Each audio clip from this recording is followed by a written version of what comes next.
They are real superheroes, and I believe my son Matt is one of them. I'm a proud parent of a superhero, and I'm proud to call him my son.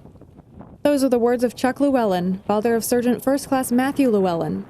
The 27-year-old was one of 3 U.S. service members killed during a training mission in Jordan on November 4th. Saturday, the service was held at Kirksville Primary School, where his family, friends, and Green Berets gathered to remember his life. Those who spoke agreed that Matt had a gift to make anyone laugh.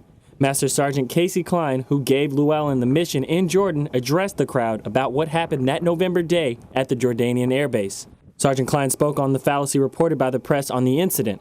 He said Lewellen and company, quote, were killed in an ambush by a man we thought was supposed to be an ally in the war against terror. He adds, it was a deliberate and hostile act in which an individual intended to kill as many Americans as he possibly could with no intent of stopping. He finished with, his men made 0 mistakes that day. In his father's words, he's always questioned Matt's toughness. Matt's fellow Green Berets, however, feel otherwise.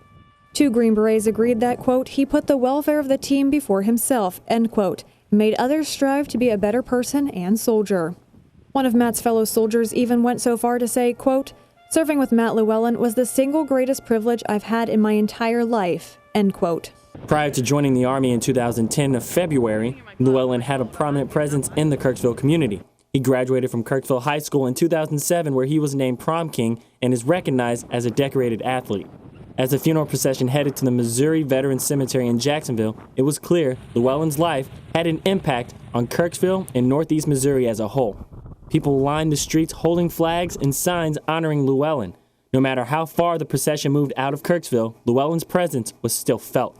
The Patriot Guard-led funeral procession stretched over a mile on Highway 63.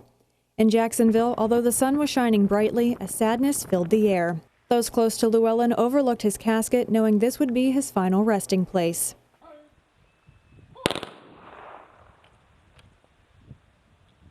Matt is survived by his parents, Chuck and Cynthia, and the rest of his family. But with the outpour of community support, Matt Lewellen is survived by the city he loved.